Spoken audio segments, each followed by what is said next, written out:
Last summer, I sprayed a Homeus vinegar weed killer on a patch of dandelions and clover that had taken over about 300 square feet of my side yard, and within 24 hours, every single weed was brown and wilted. Not a week later, not after multiple applications. 24 hours. Now here's the thing. For years I had been pulling weeds by hand or spending $40, $50 on chemical herbicides that still took a week or more to show results. And honestly, some of those products made me nervous about my kids and my dog being out on the lawn. Then, one spring, I started experimenting with a stronger vinegar solution after reading about it through my state's cooperative extension service. And what I saw completely changed how I deal with weeds in my yard. It's simpler than you think, and it costs a fraction of what those store-bought herbicides run. So today I'm going to walk you through exactly how to make and apply a vinegar-based weed killer that will have visible results in 24 hours or less. I'll cover the exact recipe I use, the specific concentration that actually works, when and how to apply it, and how to protect your good grass while you're at it. And stay with me to the end, because I'll share a surprising addition to this mix that I stumbled onto last fall, something most people would never think to add, that nearly doubled the effectiveness on the toughest broadleaf weeds I've ever dealt with. Let's walk through it together. Now, before I get into the how, I want to be honest with you. I resisted this approach for a long time. I really did. For years, I was the guy buying the big jug of name-brand weed killer at the hardware store, hooking up the hose and sprayer, and blasting everything in sight. And you know what? It worked okay. But I was spending real money every season. I was always worried about drift onto my flower beds, and I never loved the idea of those chemicals sitting on the grass where my family spends time. I also tried the basic household vinegar trick that you see all over the internet, the stuff right out of your kitchen cabinet, and I'll tell you, it barely did anything. The weeds would look a little sad for a day and then bounce right back. If you've tried that and felt frustrated, you're not alone. I was right there with you. That's actually what almost made me give up on vinegar entirely. Then I came across some research out of the United States Department of Agriculture that tested horticultural vinegar at higher concentrations, and the results were eye-opening. That's when I started experimenting with a different strength and a different method, and I saw something that completely reset my thinking about natural weed control. Here's what I learned that changed everything for me. The vinegar you have in your kitchen is typically about 5% acetic acid. That's great for salad dressing, but it's just not strong enough to kill most established weeds down to the root. What the USDA research showed, and what I've confirmed through 3 full seasons of testing in my own yard, is that you need horticultural vinegar at a concentration of 20% acetic acid or higher to get reliable weed kill. At that strength, the acetic acid strips the waxy coating off the weed's leaves and pulls the moisture right out of the plant tissue. It's essentially a desiccant. It burns the foliage so fast that the weed can't recover, especially on younger and annual weeds. Now, I want to be straight with you. This is a contact killer, not a systemic one. That means it destroys what it touches on the surface, but it doesn't travel down to the root system the way something like glyphosate does. For annual weeds, that's usually enough to finish them off completely. For deep-rooted perennials like dandelions, you may need a second application a week later to exhaust the root. And once you understand that distinction, everything else about this method makes perfect sense. Now, let me show you exactly how to put this together and use it. The first thing you need to do is get the right vinegar. This is where most people go wrong right out of the gate. Do not use regular white vinegar from the grocery store. Like I said, that's only 5% acetic acid, and it won't give you lasting results on anything but the tiniest seedling weeds.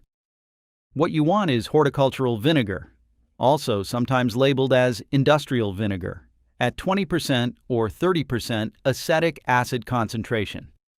You can find this at most garden centers, farm supply stores, or online. A gallon usually runs somewhere between $12 and $20, and a single gallon will treat a surprisingly large area. Now here's an important safety note. 20% and 30% vinegar is no joke. It will burn your skin, it will irritate your eyes, and you absolutely need to handle it with respect. Wear rubber gloves, long sleeves, and eye protection every single time you work with it. I learned this the hard way when I got a splash on my forearm the first time I mixed a batch. Trust me on this one. Treat it like the serious product it is. Once you have your horticultural vinegar, here is the exact recipe I use.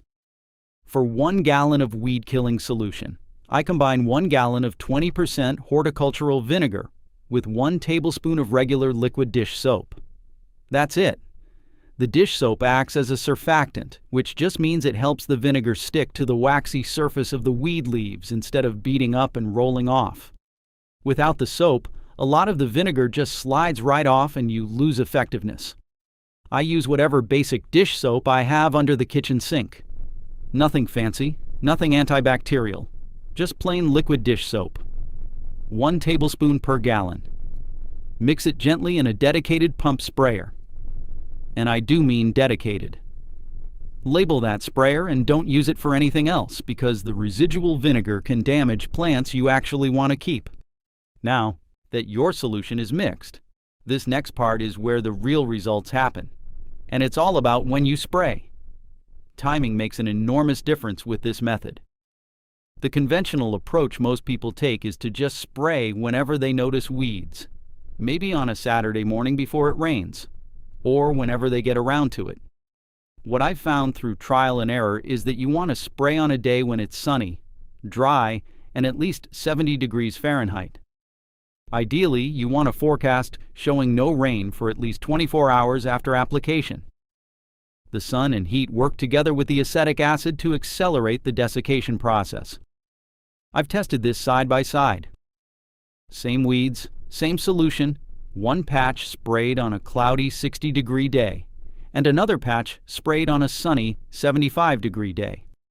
The sunny patch was completely brown in under 18 hours. The cloudy patch took close to 48 hours and didn't look nearly as thorough. The best time of day to apply is late morning to early afternoon, when the sun is strong and the dew has fully dried off the leaves. If there's moisture on the weed foliage, it dilutes the vinegar right on contact and weakens the concentration. So wait until everything is dry, then go to work. Here's where the application technique really matters. This is not a broadcast spray situation. You're not walking across your lawn with a hose end sprayer covering everything. Vinegar doesn't know the difference between a weed and your grass. It will burn whatever it touches. So you need to be precise. I use a 1 gallon pump sprayer with an adjustable nozzle set to a narrow stream, almost like a cone pattern about 2 to 3 inches wide. I walk up to each weed, hold the nozzle about 4 to 6 inches above the plant, and spray the foliage thoroughly until the leaves are completely coated and just starting to drip. You want every leaf surface wet, but you don't want a puddle forming on the soil around it. For a small dandelion, that might be 1 or 2 quick squeezes of the sprayer handle. For a big clover patch, I'll work through it slowly, weed by weed, making sure I'm coating the leaves without soaking the surrounding turf. Now, if you're dealing with weeds that are growing right in the middle of your good grass, here's a technique that saved me a lot of headache. Take an old cardboard box, cut off the bottom so you have a square tube, and place it right over the weed like a little shield. Then spray down inside the cardboard.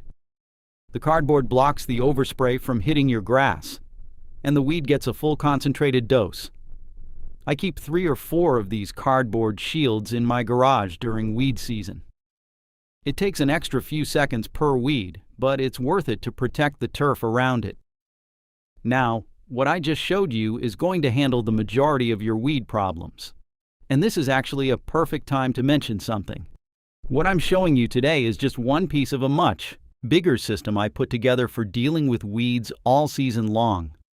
I wrote it all down in a guide called Larry's 30-Day Weed Kill Protocol, and it covers the exact day-by-day system I follow, including how to identify the 7 most common lawn weeds, which products to use for each one, pre-emergent timing, spot treatment methods, and a complete seasonal maintenance calendar, so weeds don't come back. It's available right now for $17, down from $47, through the link in the description or scan the QR code on screen. It's written in the same no-nonsense style as this video. No fluff, just the plan. All right, let's keep going. So you've sprayed your weeds, and now here's where you need a little patience. Within the first 2 to 4 hours, you should start seeing the weeds change color. They'll begin to look darker, almost like they've been scalded. By 12 to 18 hours, most annual weeds like crabgrass, chickweed, and young spurge will be completely brown and crispy. Dandelions and clover, being a bit tougher, may take the full 24 hours to show complete top kill. Now, this is where I want to set your expectations honestly. After the foliage dies back, don't pull the weeds right away. I know it's tempting. I used to yank them out immediately and call it done. But what I've found works much better is to wait 5 to 7 days after the first application. Then look at each weed spot carefully. If you see any green regrowth coming from the crown of the plant, that tells you the root is still alive and sending up new growth. That's your signal to hit it with a second application, using the same solution and the same technique. For annual weeds, you almost never need a second spray. For perennial weeds with deep taproots, plan on that second application. After 2 treatments spaced about a week apart, I've had over 90% kill rates on even the most stubborn dandelions in my lawn. Once the weeds are fully dead, give it another 3 to 5 days, and then gently rake out the dead material. If the dead weed was large enough to leave a bare spot, that's a perfect time to drop in a little grass seed and cover it with a thin layer, maybe a 1/4 inch, of compost or topsoil. Keep that spot moist for 2 to 3 weeks and the grass will fill right in. This is important because bare spots left open are just invitations for new weeds to move in. Nature doesn't leave bare soil empty for long, so you want your grass to claim that real estate before anything else does. Now, what about your existing lawn after all this spraying? Here's what I've found works best for recovery. Vinegar can temporarily lower the soil pH right at the surface, where it contacts the ground. In most cases, with targeted spraying, this effect is minimal and the soil rebounds on its own within a couple of weeks, especially if you get some rain. But if you've had to treat a larger area, say more than 15 to 20% of your total lawn, I recommend doing a light watering of the treated zone the following day to help dilute any vinegar that reached the soil. And if you're concerned about pH, a simple soil test kit from any garden center, they cost about $10 to $15, will tell you exactly where you stand. If the pH has dropped below 6, a light application of pelletized lime at about 5 pounds per 1,000 square feet will bring it right back into the sweet spot for most turf grasses. Let me walk you through a few patterns I see people fall into with this method that can hurt their results. The first pattern is using kitchen vinegar and expecting it to work like the horticultural grade. I did this myself for 2 seasons before I understood the difference. 5% acetic acid will scorch the tips of young weeds on a hot day, but it almost never kills the plant. If you've tried vinegar before and gave up because it didn't work, I'd bet you were using the grocery store variety. Switch to 20% concentration, and you'll see a completely different outcome. The second pattern is spraying on cool, cloudy, or damp days. I see folks go out on a 60-degree overcast morning because that's when they have time, and then they're disappointed when the weeds barely react. Temperature and sunlight are your partners in this process. Wait for a warm, sunny window, even if it means delaying a few days.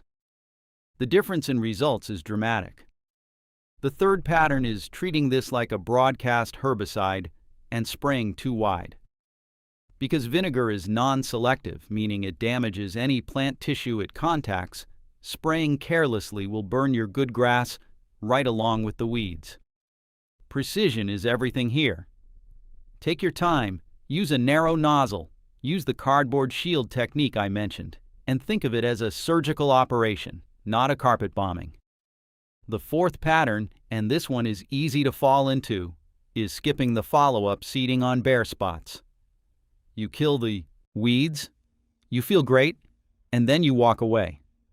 But 3 weeks later, new weeds pop up in the same spots because there was nothing competing for that space. Always fill bare spots with seed. It's the single most important step for long-term results. All right, now let me pay off something I mentioned at the beginning. I told you I'd share a surprising addition to the vinegar mix that nearly doubled my effectiveness on tough broadleaf weeds. Here it is. Last fall, I started adding 1 cup of regular table salt, dissolved in warm water first, to each gallon of my vinegar and dish soap mixture. The salt acts as a secondary desiccant. It gets absorbed into the plant tissue along with the vinegar and basically dehydrates the weed from the inside, while the acetic acid is burning it from the outside. On dandelions specifically, I went from needing 2 applications down to 1 in about 70% of cases when I added the salt. Now here's the important limitation. Salt can build up in soil and damage surrounding plants if you overdo it. So I only use the salt addition for weeds growing in cracks of driveways, along fence lines, in gravel beds, or in isolated spots where I'm treating individual weeds with the cardboard shield. I don't broadcast a salt mixture across open lawn areas. 1 cup per gallon, dissolved fully before mixing, used with targeted precision. That's the key. It's one of the most effective natural weed-killing combinations I've tested, and it costs almost nothing. Now, everything I shared with you today is a solid standalone approach for dealing with weeds naturally. But if you want the complete system, the day-by-day protocol that covers pre-emergent timing, so weeds don't sprout in the first place, post-emergent techniques for every type of common lawn weed, spot treatment strategies, and a full seasonal calendar laid out week by week, that's exactly what's inside Larry's 30-day weed kill protocol. It covers the 7 most common lawn weeds, with identification photos, tells you exactly which products and methods work best for each one, and gives you a maintenance plan so they don't come back next year. It's $17 right now, down from $47, and you can grab it through the link in the description or scan the QR code on your screen. I wrote it the same way I talk to you in these videos. No jargon, no fluff, just the plan that works. So that vinegar weed killer I sprayed on my side yard last summer, those 300 square feet of dandelions and clover, that area is now some of the thickest, cleanest grass in my whole yard. It took 1 afternoon of spraying, a follow-up pass a week later, some seed and a little patience, and the weeds were gone. You can get the same results. I'd love to hear how it works for you, so drop a comment below and let me know what weeds you're battling and how the vinegar method treats them. Thanks for spending some time with me today, and I'll see you in the next one.